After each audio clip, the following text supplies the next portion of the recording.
if you are married, your partner is the most important financial decision that you can make because your partner is going to make or break you. If you are a frugal person, as we both are, but if you are a frugal person married to somebody who is a spender and like a really big spender, you're going to have a lot of fights about money.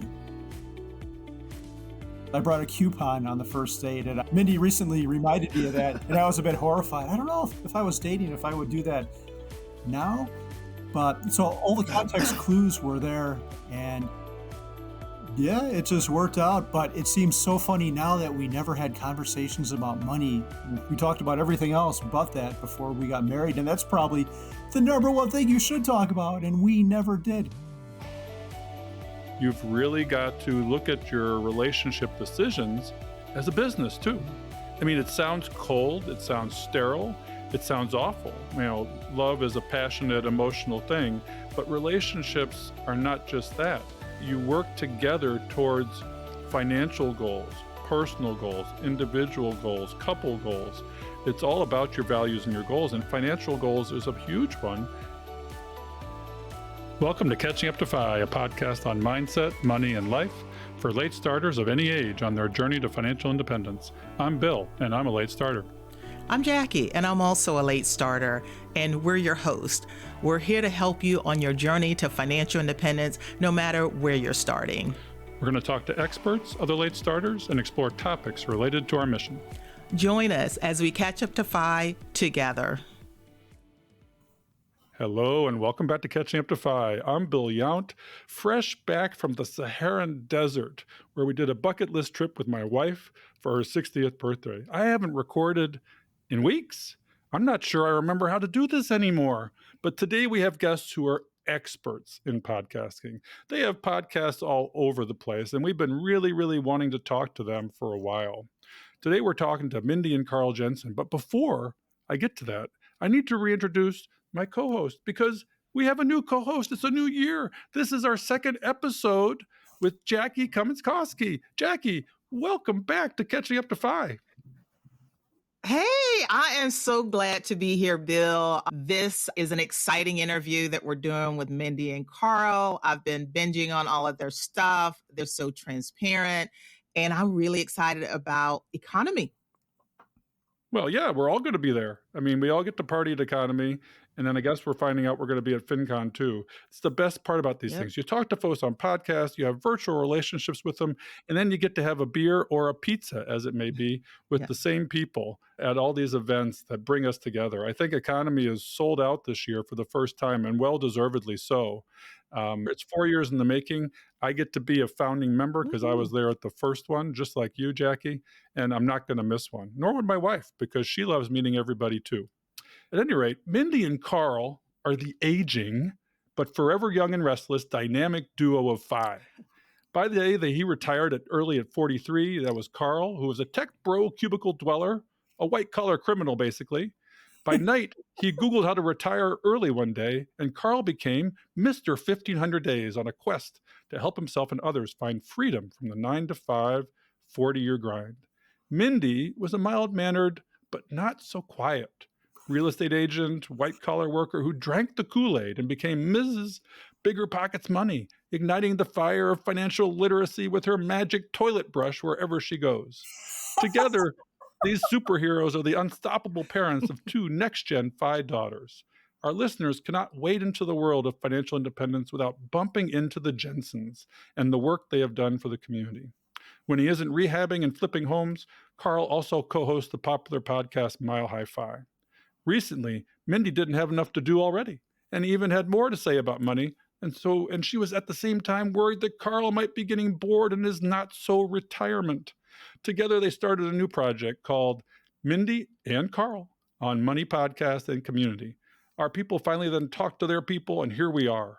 Among so many other things, we are here today to find out who really wears the pants in this relationship. Jackie and I are so excited to welcome you two, our first still married couple, and your unique brand of humor to our second year of Catching Up to FI. Hey, guys. Hey, Bill. Hey, Jackie. Thank you so much for having us. That was a lovely introduction. I don't like the aging part, but everything else I love. Well, I'm older than both of you, so I can say it. We're kind of the grandpa-fi here. My wife just turned 60, so once you're older than us, you have the right to tell us we're old as well. But I did say young and restless at heart, so come on. Have you guys Googled yourselves recently, by the way? Oh, no. Oh my goodness. I did a little Googling, and when I Googled Mindy, I came across Crazy Fit Asian on TikTok. Is that you, really? No. I'm not crazy fit or Asian, so Well, it came up right near the top. Now, after Bigger Pockets, there was Crazy Fit Asian, and I wondered if wow. that was a thing. Well, now I gotta go check that out. All right. Well, what we want to know first is you guys are icons in this world of FI. I mean, I'm a big super fan, but what is it like to find yourself as the sort of the simple humans you started out, but then all of a sudden you Google yourself, you're all over the internet, you're on Bigger Pockets Money, Mile High Fi, the Mindy on Money and Carl show. That one hasn't come up yet. But what's it like to be icons in this movement now? People look to you for how to do this thing we call financial independence. I feel weird because deep down inside I'm a huge dork, so I can't believe anybody wants to listen to me, but I love that they do. It is pretty weird because I feel the exact same. You think I'm a dork? Yes, I do think you're a dork. The only bigger dork than you is me, which is great. But yeah, we still install our own toilets and wash our own cars and do everything we used to do. It's just that we have more money than we did before. So life is kind of the same. But I hope that never changes. Well, you stayed simple in spite of the money. That must be hard in a way because late starters like myself, we reverse the equation. We spent first and saved last. And at this time, we're sort of trying to find a way to become more frugal. And it's really hard. But take us a little bit, if you would, on your journey way back in the day. I mean, how did two people like yourselves, Carl and Mindy, meet each other? And then you seem so married with your values and your approach to money. Was that always the way it was? Or did things have to evolve in a relationship like yours? Oh, wow. It's so interesting you ask us that, Bill, because we've been talking about this recently. And the funny thing about us is, like, we cannot stop talking about money. We have a podcast now because we talk about it so much that we just decided to record our conversations. But the funny thing is, I don't think we ever talked about money before we got married. But as Mindy says, there were all kinds of context clues there. She had this garbage car, and I didn't really care. I ate at Taco Bell. She didn't care about that. So while we didn't talk directly about money, I think we had indirect conversations about it through our actions, and we knew we were right for each other. But now, stating that, and one other good story, Bill and Jackie, is I brought a coupon on the first date, and Mindy recently reminded me of that, and I was a bit horrified. I don't know if I was dating, if I would do that now. But so all the context clues were there, and yeah, it just worked out. But it seems so funny now that we never had conversations about money. We talked about everything else but that before we got married. And that's probably the number one thing you should talk about. And we never did. Well, you did a show actually, and you had me do a little snippet for you on what's the most important decision you can make, the financial decision you make in your life. Can you give us that answer and why you think that's true? If you are married, your partner is the most important financial decision that you can make because your partner is going to make or break you. If you are a frugal person, as we both are, but if you are a frugal person married to somebody who is a spender and like a really big spender, you're going to have a lot of fights about money. And I don't know about you guys, but Carl and I, every once in a while, will have a disagreement because he's wrong. And I don't like fighting with him. It hurts to fight with him. If he would just listen to everything that I say and do everything that I say. But really, it's hard to fight with your partner. And when you fight about something so simple as like a fundamental difference on how you view money, that's going to wreck your relationship. I mean, what's the number one reason people get divorced is because of money. Yeah, and I have a question about that, you guys. So I'm a divorced person, so maybe I didn't pick so well. I don't know. But it's so interesting that decision happens in a lot of cases when we're so young. where we don't Yeah. really know what we're doing. So it's like, if you did pick the right person and you stay together, it works out. That is magical. But sometimes people that young in their 20s end up picking the wrong person and either separating or getting a divorce or somehow working through it. That ends up being the outcome versus having this long marriage. And I know that there's plenty of people in our community that's catching up. Part of the reason why they haven't caught up is because they're divorced. So that decision is very important. Even if they make that down the road, some of us, it might be the second marriage, right? Or it might be something else. So I don't know. I guess you guys are really lucky that you had the foresight to pick that right partner. So young. I was young and dumb in my 20s. I probably dated all the wrong guys and apparently married the wrong one. But what do you guys think about that? Like, how did you kind of get to the point where you did make that connection early on? We got married a little bit later. We were, was I 29 when we got married? Something 28, 29. I can't remember. So that may be part of it. Yeah, at the end of our 20s. But also, I dated all the wrong guys too for a long time. And I finally decided I need to figure out what I want. I need to be comfortable with myself. So I actually took a break from dating for about 2 years before I met Carl. And I moved, I got a new job, and I looked at all of my friends and their relationships, and I'm like, I don't want that relationship. I don't want that relationship. I like how they connect with each other. I like how they react to each other. So I picked and chose what I wanted in my next relationship. And then I met Carl and made him fall in love with me. And it was real easy, wasn't it? That was easy, right? But I saw how he behaved. We knew each other for about 6 months before we started dating because he didn't take those context clues that I was throwing out left and right. Not to throw him under the bus. He finally got it. You guys throw each other under the bus all the time, and you always survive. And if anyone's listening to this versus watching it, Mindy just stroked Carl on the hair. So sweet. Yes, and he's stroking the Wall Street Bull. But I was one of the last people in my friend group to get married, and I watched all these girls not all these girls, some of these girls make really bad decisions.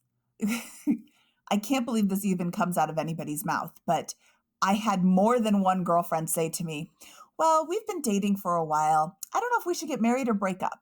I'm like, well, break up. That's the answer. Right. Because if you're not sure if you should marry somebody, then you shouldn't marry somebody. And getting married really young can work. But to anybody who's listening who is divorced, how old were you when you got married? Right. And were there any clues that you should have maybe taken more time or gotten to know the guy better or the person? I'm sorry, it's not just men, not just women getting married and getting divorced. Was there something that you ignored? And in all of my girlfriends that eventually got divorced, there was a huge thing that they ignored. They weren't compatible. They weren't meant for each other. Well, it seems like money becomes such a big issue so quickly, and we don't have any when we get started most of the time. And that probably leads to the fact that there aren't as many prenups out there as we think about. Maybe later when you have assets, you start thinking about this, but you probably really need to think about these things, especially for late starters too, who have assets going into a second marriage. You've really got to look at your relationship decisions as a business too. I mean, it sounds cold, it sounds sterile, it sounds awful. Love is a passionate, emotional thing, but relationships are not just that. You work together towards financial goals, personal goals, individual goals, couple goals. It's all about your values and your goals, and financial goals is a huge one. And a divorce is basically a broken up business partnership, and you find out that it's all about the money when you break up. It should be about the money a little bit when you start up, right? It should. And divorce is very expensive. Not only are you paying an attorney, especially if it's contested or if it's not amicable, the attorneys are making a lot of money, and then whatever's left over, you get to split. Kids involved, emotions, all of that. So you dropped some really important things, Mindy. I didn't realize you guys got married later on. And, I think most of us would agree that you probably make better decisions at 28 than you did at 19, 20, 22. So yeah. Yeah. Yeah. Bill, you brought up prenups. There's a great book called The Prenup Prescription by Aaron Thomas. Yes. He changed the way I view prenups, because when Carl and I were getting married, Carl's like, should we get a prenup? I'm like, if you ask me that again, we're not getting married. And because we didn't have anything. Apparently, I was the more well-off person there because I didn't have debt and he had some student loan debt. Yeah, you should have wanted the prenup, not I me. should have. That's the way it works. I mean, I live in a world where you've got six-figure debt going into a relationship in the professional world with all the student loans. And it's, to me, a prenup is, kudos to you, Carl, for asking. He was way ahead of his time, Mindy. You actually made the right decision because now you know that he was asking the right question. Do you want a prenup? That's a loving question, right?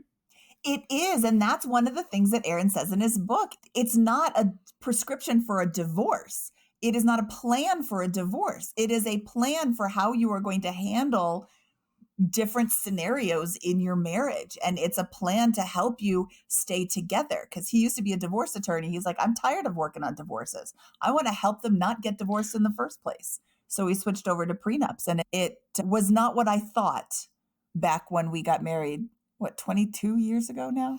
It's been a long time. Happy. Well, that's actually a great resource. We're going to make sure that's in the show notes. What was the name of that book again? It's called The Prenup Prescription by Aaron Thomas. And it's written by an ex-divorce lawyer, which I find fascinating. And he's going to be speaking at Economy, so we need to try to get him on the show. Oh, I didn't know he was speaking at Economy. That's awesome. Yeah, he is. He is. I'll introduce you to. Oh, thanks. I'll be interested to hear then if Diana Miriam's getting a prenup because she's getting married, right? Yes. She is. Well, we'll have to see. At any rate, relationships, as we've talked about, are probably the number one financial decision we make. You guys made a great decision. I made a great decision with my wife. Not everybody makes a great decision. We all recover from our mistakes and divorce and whatever else we do in our financial lives. Let's take us back a little bit because I think the origin story and the genesis story of your financial relationship through the years is important to late starters because the path remains the same and you guys have a little bit different approach to how you earned, saved, invested money, and you're very transparent with your wealth, your net worth from the beginning, from the get-go. And the numbers can be intimidating. They're different for everybody, but your path is what I'm focused on. Can you take us through what you did to get to this financial point in your lives where you're having a hard time learning to spend? And we'll talk about that. So I'm going to let Carl take this one, but I just want to say to everybody who is listening, when he shares numbers, this is the end of our journey. So if you're at the beginning of your journey, don't compare yourself and your numbers and your situation to our situation, which is very different. I saw something that said, don't compare the beginning or middle of your journey to the end of mine. And I love that so much because we're all on a different path, but the fact that you're on the path is really important. So I just wanted to say that before Carl answered. Now it's your turn. Okay, cool. Let's go way back. First came the dinosaurs, and then oil was discovered in the Middle East. So wait, I got to jump in there already. I'm interrupting because dinosaurs are huge to you. And I don't know why the heck. You got to tell us this thing with your thing with toy dinosaurs. They're everywhere in your speeches, everywhere. Dinosaurs. Why? Yeah, that's a weird one. I'm a science person, but I'm more of a math and physics and space science person. But I had a dinosaur toy from my childhood that somehow escaped one of my mother's toy purges. And we started taking this thing on vacation with us and taking pictures of it in front of famous things like the St. Louis Arch, the Grand Canyon, Yosemite. And one day, as a joke, I just decided to put it up on the blog, and now it's become a thing. Now I'm permanently associated with dinosaurs and maybe bulls too. Yeah, well, you're famous for saying I call bullshit. And so maybe there's an oxymoron going on there with the bull. Oh, man. All Yeah. right, So, let's go back to the prehistoric times since you guys are the aging feisters in the world. okay. And speaking of aging, that was an airplane reference, Bill. I don't know if Jackie probably doesn't get that at all. Bill, you might get that, but the old film that's probably very politically incorrect now. But anyway, yeah, first came the dinosaurs, then came me. Yeah, my story it's not all happy. I had a bit of a chaotic childhood. And part of my reaction to that was I needed security, and money can be a great form of security. So I was actually the first one in my family to graduate from school. I knew I wanted to go to school because I thought if I did that, I could get a good paying job. That didn't quite work out. I went for biology and chemistry, which isn't a great career choice unless you're going to be a doctor. That wasn't my path, but I wound up in computers. And when I started earning good money, I started hoarding it all. So we started saving like crazy. But the funny thing was, we had this bank account, we maxed out our 401ks, we got our Roths going, and we never knew what we were saving for. We didn't like fancy cars, we didn't like big houses, we liked to buy junky houses and fix them up. So we never really knew what this money was going to lead to. It turned out later on I didn't like my job so much. So around age 37, I Googled, how do I retire early? Bill, you alluded to this earlier. And up came Mr. Money Mustache.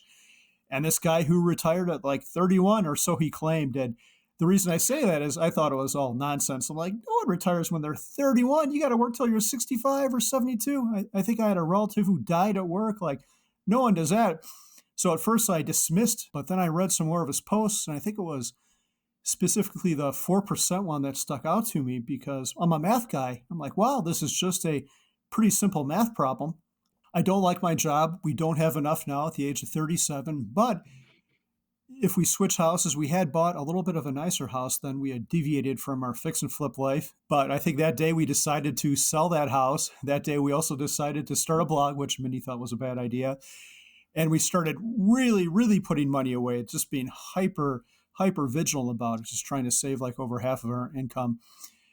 And let's see, that was 37. I retired from my job at 43, which was great. God, that'll be 7 years ago in April. And the rest is history. Here we are. But what I really want to say to your audience, Bill, is we discovered the FI thing late. Well, maybe not super late compared to your audience. I think I hear 20-year-olds who say things like, I wish I would have discovered this when I was 14. But I don't think it's ever too late to discover because financial independence and maybe retiring at like 28, which is what some of these crazy people do, that's a moonshot. That's like landing on Mars and coming back alive with no bodily damage. Most people, the overwhelming majority of people, are not going to be able to do that. But if you discover this FI thing, even if you don't want to become FI, or even if it's going to take you later, there's so much value in life to getting your money right and just figuring out how to invest and building up a little bit of a buffer so you can weather a storm in your house or a storm in your life, like a new roof or some kind of health emergency. So it's never too late. I'm so thankful that we discovered it when we did, but even if we discovered it now, I'm sure it would have changed our life, maybe just not quite to the same magnitude it did. Well, that's interesting because you talk about starting late. You woke up to what FI was at 37, but you had saved a bit of a nest egg then, and you're very transparent with your numbers. Over the course of, I think, 10, 12 years, you in 4 years, you hit your FI number, which was just north of $1 million, I think it was at the time. And then you've watched that just compound with since your retirement. And Mindy's still working, if I'm not mistaken, right? You are not mistaken. I have 2 jobs. I host the podcast at Bigger Pockets, and I am a real estate agent. But yeah, I could retire. I just don't want to because I really like my job. I love real estate. I love talking about money, and they pay me to do it. Why would I leave? That actually, so you talk about being retired, but are you actually drawing down on your portfolio at this time? Or are you living off of your cash flow from your present income? It is mainly from our income, from my income, our income. What's mine is, but we have been doing a lot of home improvements, so we can't live completely off of it, but we are not drawing down our retirement right now. We went on a helicopter in Hawaii and bought a Tesla, so we do draw down a little bit for our maybe fat fire extravagances. Well, we borrow from the Are you selling stocks to fund this? Not really, but kind of, sort of. I don't know. It gets complicated. It's complicated, like a Looks Facebook like we need relationship. Jackie, I think, has a degree as a financial therapist. Maybe we should start a session. Yeah, I was about to say. I love hearing this We're gonna get here dynamic. first live. Yeah. Mindy doesn't know what Carl's doing with the stocks today. You heard it here first. Well, frankly, he will come and tell me, hey, I'm going to do this. And I'm like, okay, fine.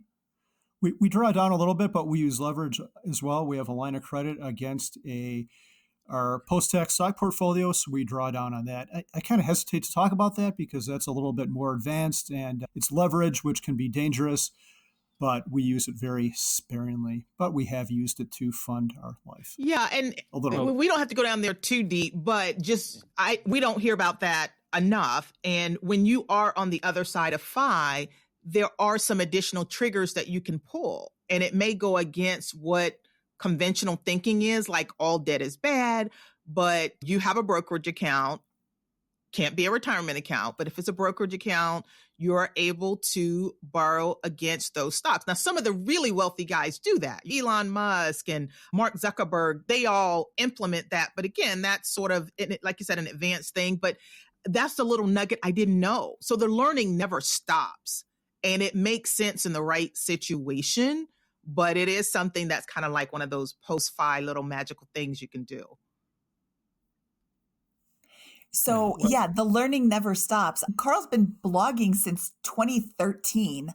I've been hosting a podcast about money since 2018, but I didn't learn about this borrowing against your stock portfolio until a couple of years ago when we were interviewing Tony Robinson from the Real Estate Rookie podcast, and he just casually mentions this. I'm like, whoa.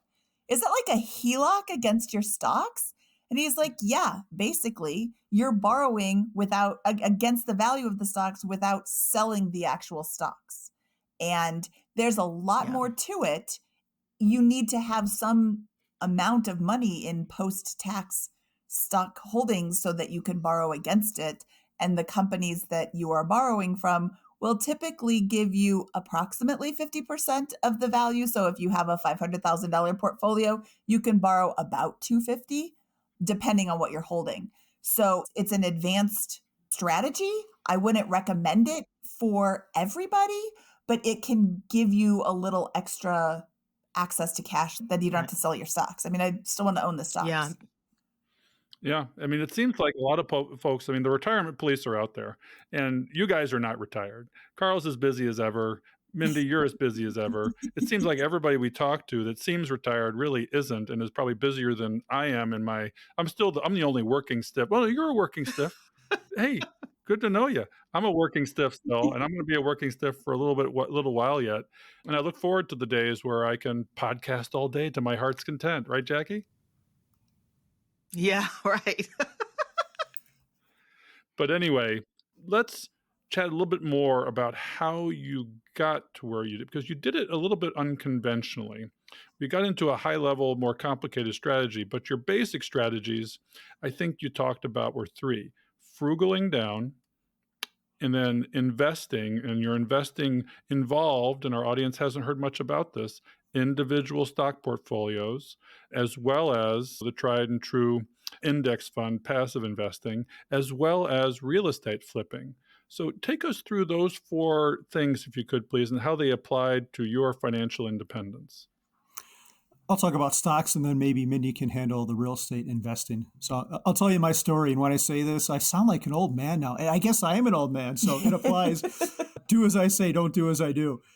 As I mentioned before, I was a nerd, super dork, always into tech. So I had no idea what an index fund was. I thought investing was just buying stocks or actively managed mutual funds. And I thought all these tech companies were super cool. And I'm going to say, I like to think I was skilled, but I probably got very, very, very lucky. So when Google IPO'd in August 2004, I thought it would be a great idea to invest in that.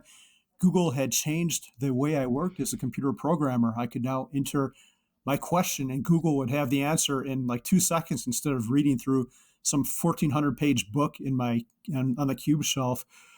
When I saw my first Model S, I think around 2012, I thought that was cool. And Elon Musk has changed a little bit, but Back then, he was a little bit calmer of an individual, and I had admired him from the PayPal days and some of the stuff he did before that, like Zip2. So we bought a bunch of Tesla stock in 2012, and that was October of 2012. And this usually isn't a good personality trait, but it is when you hold stocks, when you hold winning stocks. And that personality trait is to be extremely stubborn, and that's how I was. So to this day, we still own most of those stocks, and that's how one of the reasons we were able to increase our net worth so much over a short amount of time, from 500 to $1 million to retire, and then like 4 or 5 times that now. I'm kind of embarrassed to say that. But we got the money to initially invest in these from real estate. So Mindy can talk about our house flipping strategies and how we got into that. And before I talk about the house flipping, I want to make a point that Carl is lovely, but a tech nerd. And he reads tech news all day, every day. And I'm not kidding. Every time I pick up the iPad, there's a whole list of articles that he was just reading about tech stuff. And this is something that he really enjoys doing. I don't read any of the tech news. I don't have to. I have my very own tech news guy right here. But he knows what's going on in the tech world. And 20, 30 years ago, when he first bought Google stock, he was using this company, this product, and thinking, wow, this is such an amazing product. So he did more research about it. And he looked into, we bought Apple when they introduced the iPhone.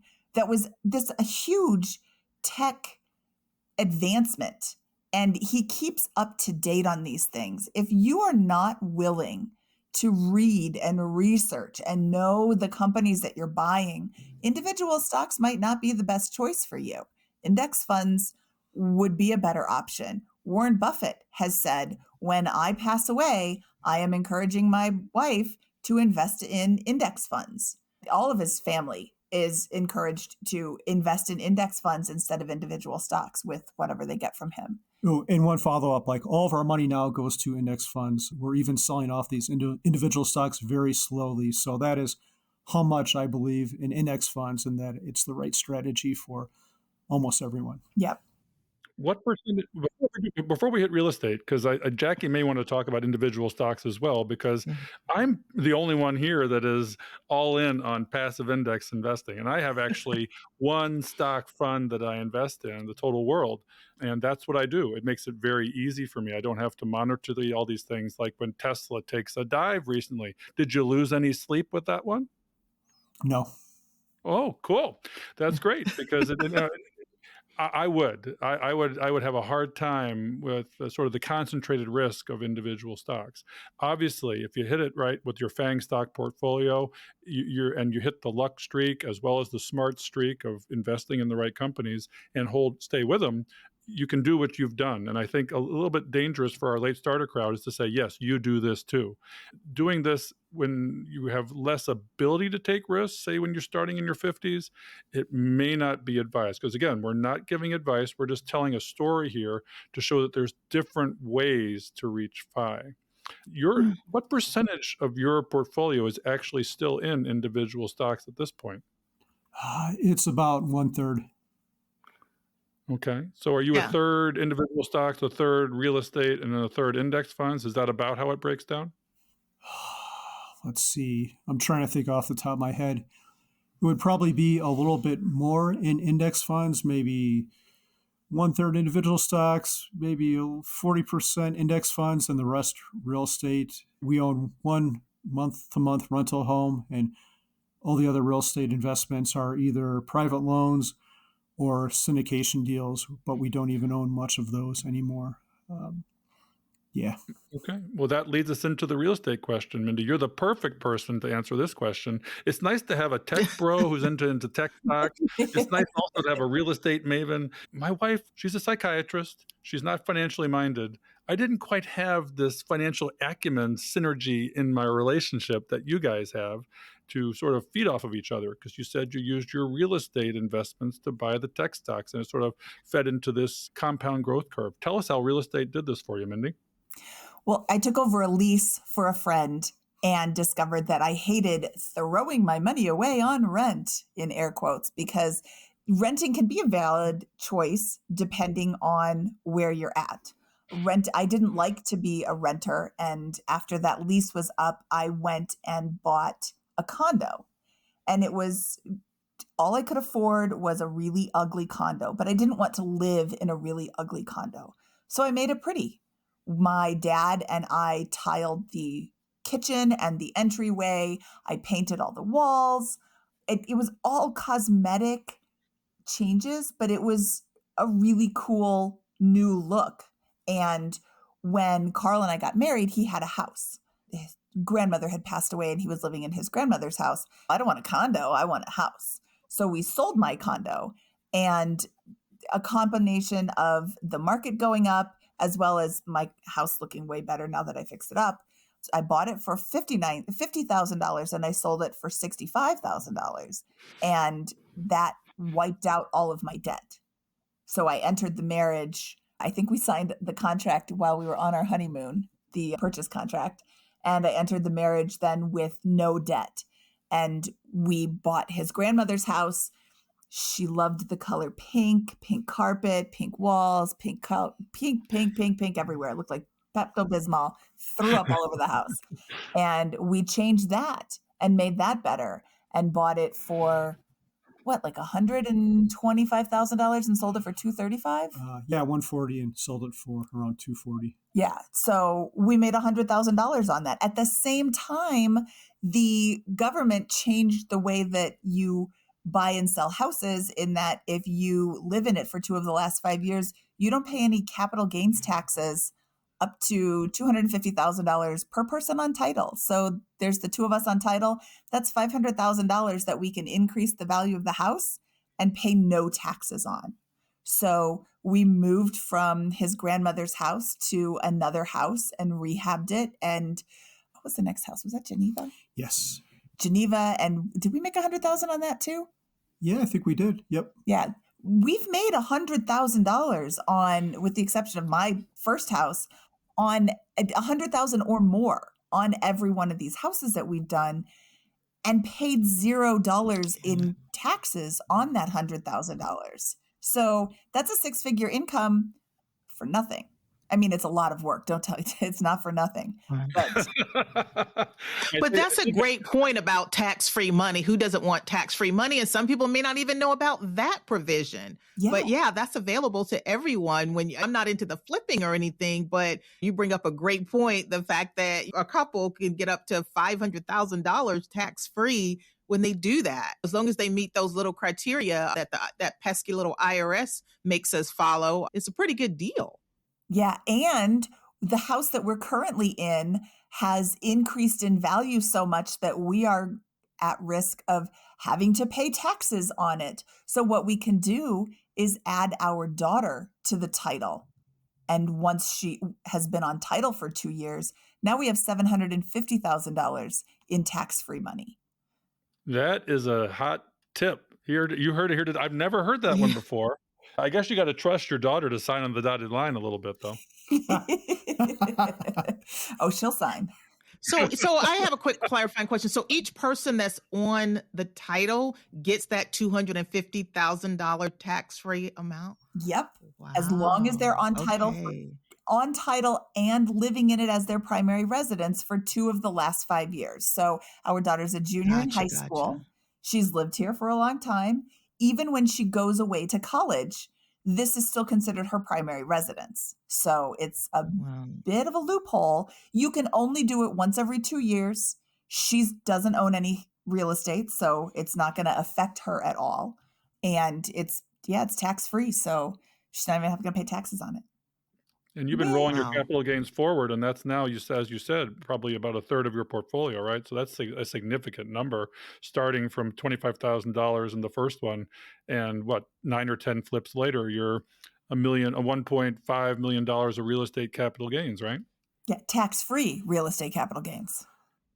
Because a lot of our audience is interested in doing this in their 50s to escalate their path to FI. Yes, it's labor intensive. You said Carl left his blood behind the walls of most of the houses that you rehabbed. He still has all his fingers for the audio audience.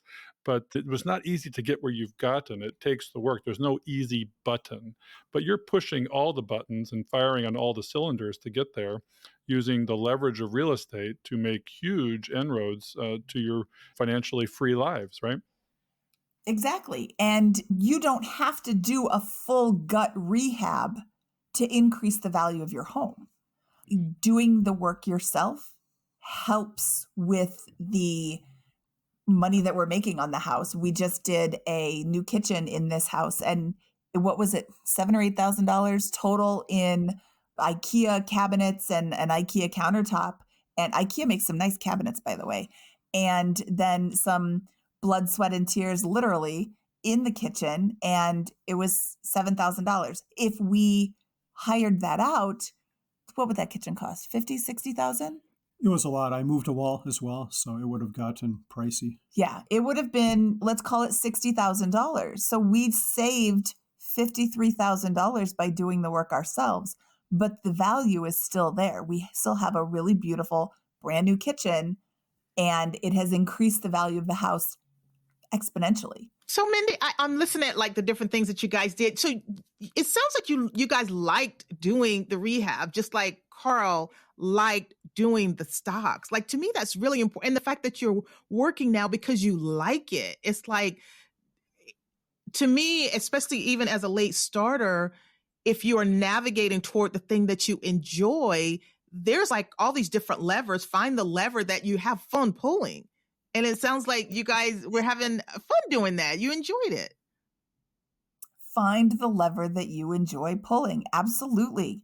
Because you can slog your way through financial independence, or you can enjoy the journey. And I say that like we enjoyed the journey. We had a lot of slog too. Right. Well, you make it look easy, but it certainly, to me, doesn't sound easy. As you said, there's a lot of blood, sweat, and tears in this journey. A lot of research in individual stocks. That's time.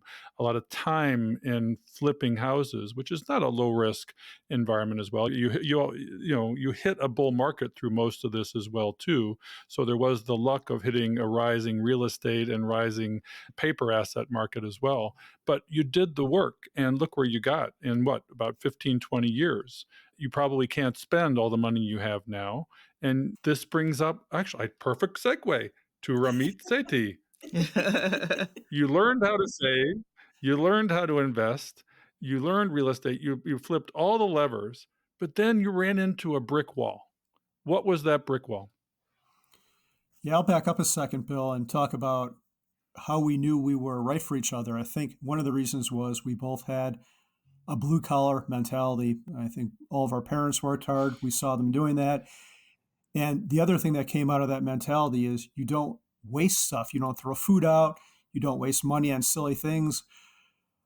And so by the time we really had money, there's 40 or 50 years of that thought ingrained in us. And it's pretty hard to pivot from being, I won't say cheap. Sometimes we were cheap. We should have spent money on some things, but being pretty frugal, like comparing prices on cheese at the grocery store, which I may or may not still do. Shopping for hotel rooms. So it's hard to turn the corner on that. And with that said, what was your question, Bill? Well, you went to I Will Teach You to Be Rich, Mr. Ramit Sethi, looking for help. You were hoping to get some tips on, okay, we've accumulated this wealth. We're in our 50s-ish, and we want a little help on how to live life maybe more fully than we had and when we had frugal down. How do we spend our money valuing the things that we spend it on? And you went to him for some tips, but that isn't exactly how it worked out. What happened with that conversation? Famous in the FI world now. Yeah, that was I think the podcast, how long was the actual podcast, the production version of it? Like it was an hour and a half. An hour and a half. And the actual conversation was like 3.5 hours long. And it was Mindy had Ramit on the Bigger Pockets Money show. So my thought going into it was, oh, this Ramit guy, I've seen him on TV. He seems all right. He's probably going to be friendly to us. And he wasn't. He was harsh. He made you cry, right? Didn't he make you cry, Carl? He called us out. I don't know if maybe on the inside. And Oh, we got to drop the link to that in the show notes, Bill. It was episode 108. which aired, I think, June 20th of 2023, if I remember correctly. Yeah, that sounds right. So who did he make? Who did he make cry? Was it you, Me. Carl, that he made cry? Me. No, Oh, Mindy. he told me I needed therapy at one point, and he was right about that, and I've actually taken action on that. So that's how, and I don't think that ever made it to the final cut, but that's, I don't want to say harsh, but I think he was just being honest, and I appreciate it. I think we're in a better place as a result, but I thought, Bill, Jackie, I thought I was going to throw up after that was done. Like, so I built a retaining wall earlier this year, and I had to move like 260-pound blocks to my backyard, and that was harsh physical labor. I thought I was going to throw up after that, and this podcast was worse. I felt worse after being put through that ringer. It was tough, but good. Sometimes you got to go through. Oh, you guys, I listened to that multiple times, and I kept thinking how you guys must have been feeling as you were doing it. And I know that you're very transparent on your website. You put your net worth, you put all of your numbers. Guys, it's the coolest thing. But to have this expert to look at this from a critical eye and start diving into it, someone that's very to the point and pretty blunt, I'm like, oh my gosh, I can only imagine being in you guys' seat. So I thought it was fascinating, and I loved the interview. Thank you. I loved the end result, and we wouldn't be where we are now without having gone through that. But I had interviewed him twice on my podcast before. So I reached out, hey, we want to apply to be on your show. He's like, here's the link. And I really honestly thought he was going to be like, hey, we're both in this space. Here's how you can loosen the purse strings. I didn't realize his first question as we start, you get onto the call with him and he's already recording. He's like, so do you think you're cheap? And I'm like, whoa, yes, I guess, maybe not. We're frugal. He's like, you're cheap. And just jumps in it from there. So it was an overwhelmingly positive experience and influence on our lives. And we have started loosening the purse strings, but it was a difficult thing to sit through. And some people were really mad. Like, I can't believe Ramit made Mindy cry. He's so mean. I'm like, I'm glad he did. I have absolutely no regrets about doing that interview or anything regarding that podcast episode because it had such a positive impact on our financial lives. Well, you obviously were reaching out, getting ready for change. You'd reached a point where you felt, I guess you felt stopped. You were blocked because you were addicted to saving, it sounds like. It was really hard to spend. I mean, I didn't have that problem. I'm a late starter. I had, you can flip that equation on me. I had no problem spending. It was reining it in and dialing it back, dialing it down, and downsizing my life that was so hard. It's interesting to me that it can be so hard to do it in the other direction like you guys are doing.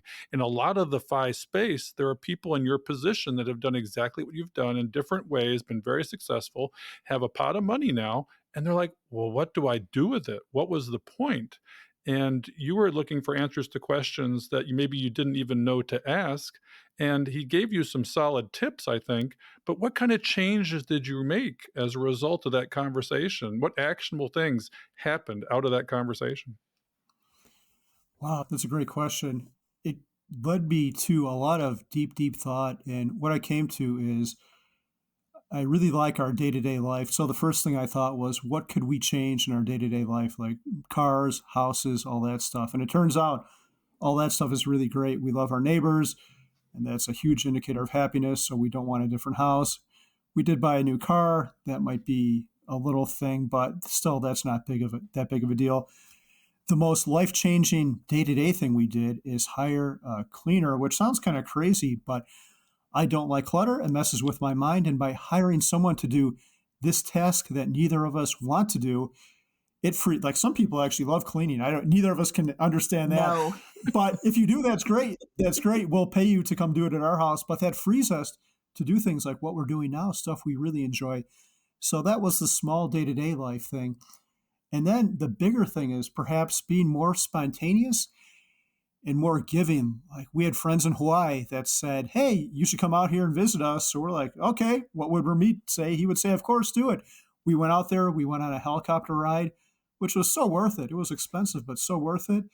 Another thing we did is we bought a cruise, not just for ourselves, but for my family. It's always been my mom's dream to go on an Alaskan cruise. She's older, money's a little bit tighter, and the same situation for my siblings. So I said, hey, Mom, I'm going to take you and both my sisters and both their partners on a cruise. And it hasn't happened yet, but I think it's going to be the time of their lives. So it's really nice to do these experiences for us, but it feels super good to be generous too. We talked about how we're going to have the pizza thing at Economy. At the same conference, we also paid to host this opening night party and get drinks for people and stuff like that. It feels really good to be generous on that scale. And one more thing I'll say is I don't want my name on any building. I don't think either of us do, but it would be pretty cool to give in very big ways before we die. One thing I've never understood, Jackie and Bill, is people like Warren Buffett or Mark Zuckerberg that say, upon my death, I'm going to leave my billions to X, Y, and Z. Why wait till you die? Wouldn't you want to see that money in action? I would love to see like our library or some local facility or some worthwhile organization doing great things with my money. And I want to see it. I don't want to know it's going to do that after my death. It would be pretty cool to see this new wing of the library. Again, not named after me. Maybe I'd pick out some silly name. I'd name it after our toy dinosaurs. I was about to say. Dinosaur Bob's.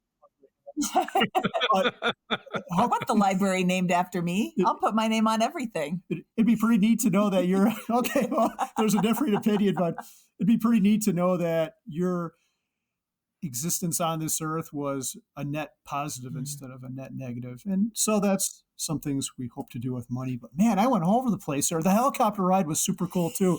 I'd never been on a helicopter before. If you have the means, I sound like Ferris Bueller, another dated movie reference. Recommend it. Yeah, if you have the means, I highly recommend it. So you guys, so it sounds like the plan is to, so have you guys read the book Die with Zero? Mm-hmm. Yes. Yeah. So is that kind of how you want to do it, or are you wanting to leave a big pile for your kids or your grandkids? Like, what's the plan for this big pot of money that you have? And I'm going to benefit from a little of that spending at Economy. So thank you. Yes, you will. And I'd like Mindy to talk about this, but we've thought about the thing with kids because we hadn't really thought about it before. And maybe our assumption before reading that book was we would leave it to them upon our death. But we've had a new thought that die with a little bit. Is that the book? Is that the book you guys going to write? Die with a little bit? Oh, maybe we should. Die with $5. A little bit more than that. But as our nest egg continues to not really get touched because I'm working, it continues to grow. And we have a hard time spending the money we have now. We're not going to be able to spend more later. We are going to pay for our kids to go to college. They don't know this yet. They have to apply for scholarships and, do all of that, because why pay $50,000 a year if you can pay $10,000 a year? Because the rest of it is covered by scholarships. But one of the things that really appeals to us is being able to buy our children a house when they are older. They're 17 and 14 right now, so they can live with us. But when they graduate college, housing prices just keep going up. And when are they going to be able to afford a house? They might not ever be able to afford a house with the way that prices continue to go up, up, up. So we can easily afford to buy them a house. It's a minor pinch in our net worth. So that's one of the biggest things that we want to do is allow them to graduate college with no student loan debt, and then buy them a house afterwards. And the main reason, one quick follow-up, is if we leave them a bunch of money when we die, I'm optimistic. Hopefully we live to be like 90.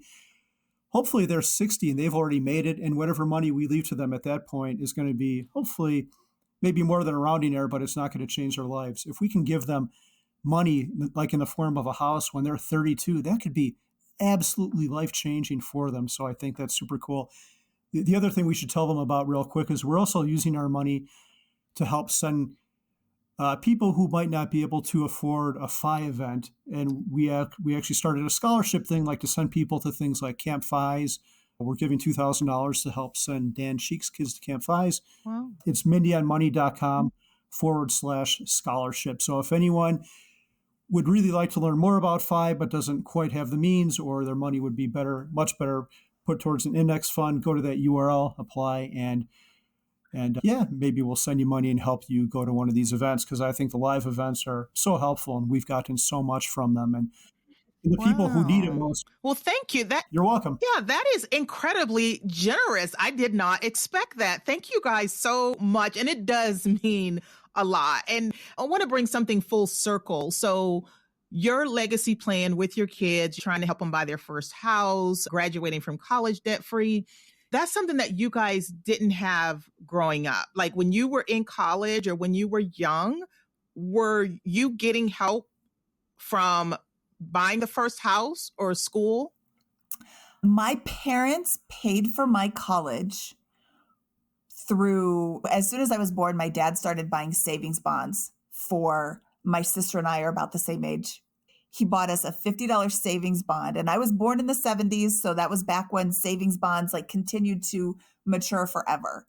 When I was in second grade, I remember my parents calling me in from playing outside. They're like, you have to sign this big stack of savings bonds. You have to sign your name. And I was like, really? That's awful. There was like 200 or 300 of them, this giant stack of savings bonds. And I had to sign my name. I remember. And then he put that into a CD that he locked in at some ridiculous amount. This was like 1982. He locked it in at like 15% interest for 10 years or something like that. Just ridiculous. So sometimes inflation can work in your favor.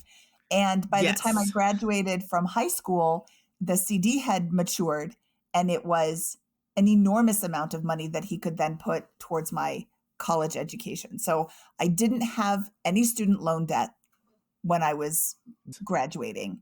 I kind of wish I would have been a little steered towards a better degree than fashion design, because I've never used it and I don't really care about fashion. So it was silly. This is what you get when you allow 17-year-old girls to figure out what they want to do with for the rest of their lives.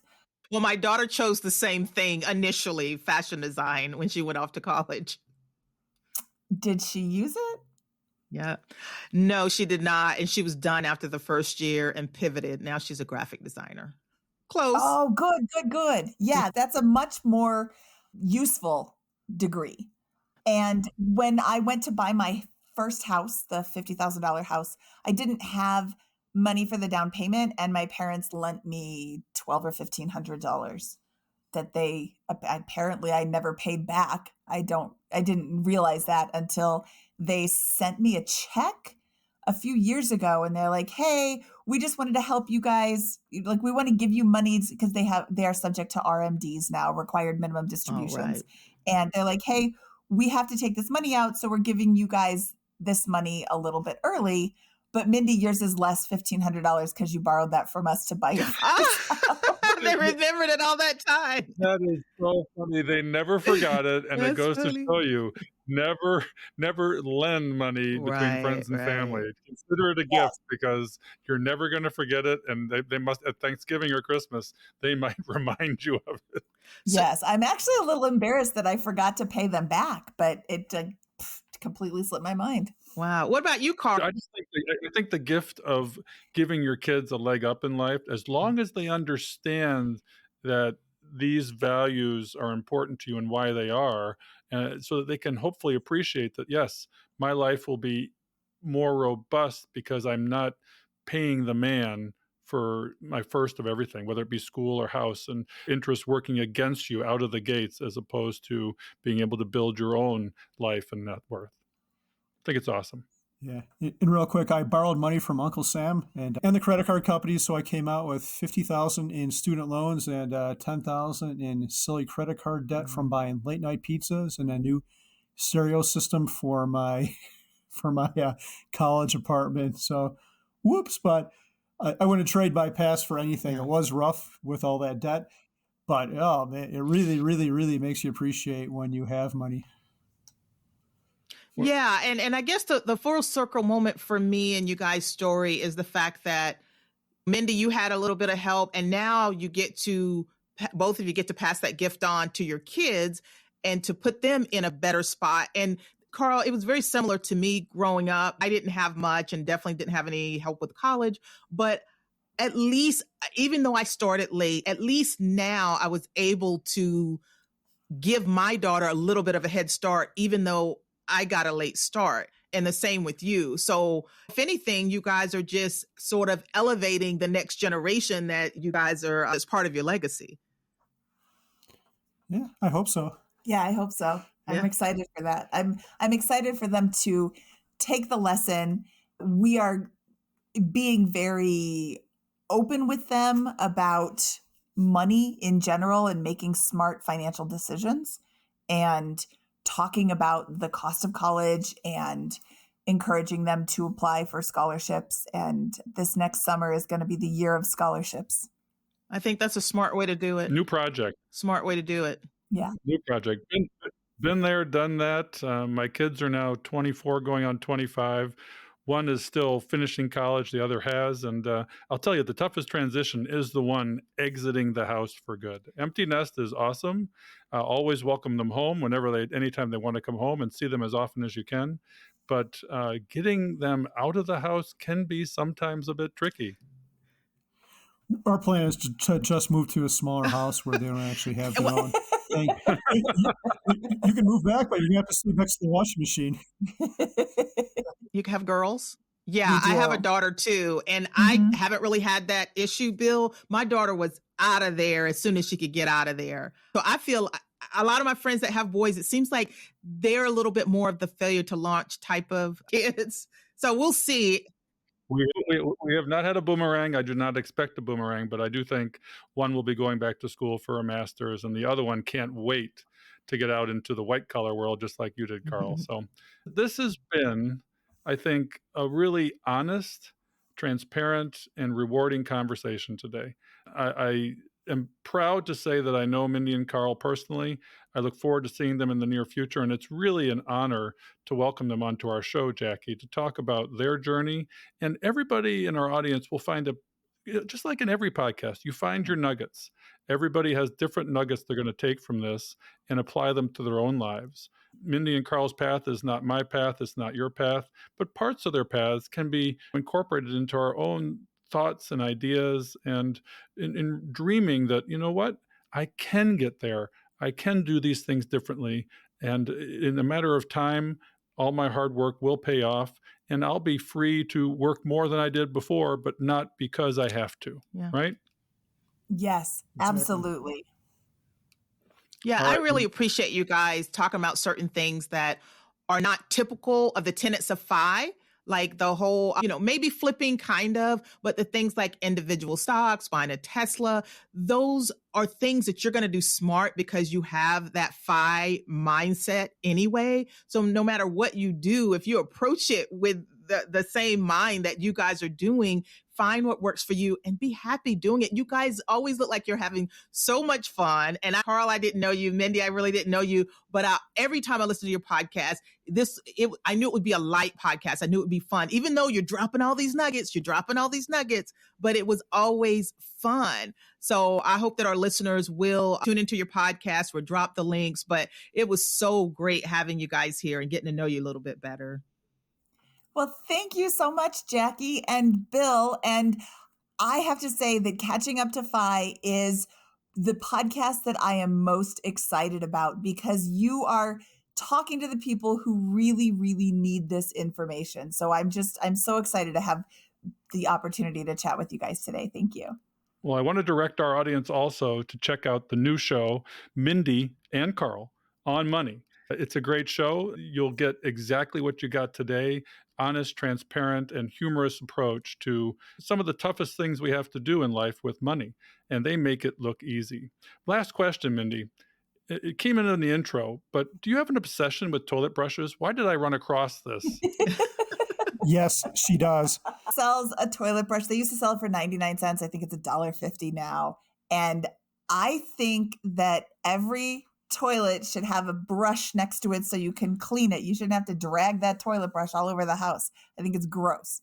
And I also don't want to keep the toilet brush for a long time because it's gross. So every time we go to IKEA, I buy more toilet brushes. And Carl thinks that is hilarious instead of hygienic.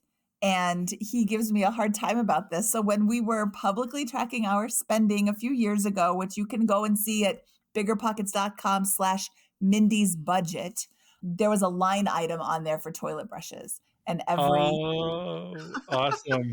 every month we would put in. Every month, buy your toilet brushes. And if you need them on the cheap, get a hold of Mindy at mindyonmoney.com. I think you can reach you. Tell us your email addresses so they can reach you and ask you important questions like where to buy the next toilet brush. They can reach me at Mindy at biggerpockets.com or Mindy at mindyonmoney.com. And Carl at mindyonmoney.com. That's Carl with a C, right? C, that's correct. Oh, I should do the K one to catch that. Guys, it's been awesome to have you here today. Jackie, it's great to have you on board with our show. I'm so excited for the next year. We have so much more coming up and lots of ideas. We want to hear from our audience, what they want to hear. If you want to support the podcast, go to the website and click the support us button and buy us a coffee to help defray some of the costs.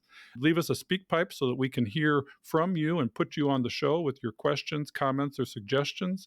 There's just so much coming up in this next year. I miss Becky. I miss her dearly. She's still a part of the community, but she's already doing hip-hop dance lessons. She's doing exactly what she said she was going to do.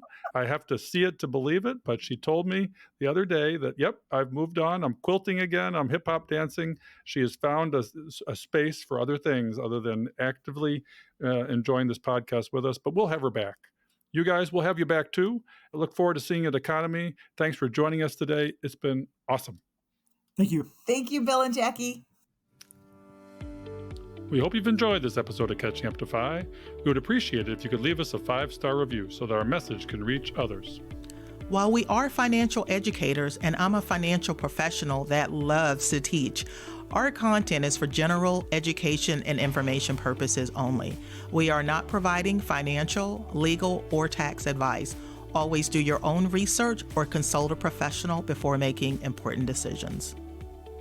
We'll see you next time on Catching Up to FI.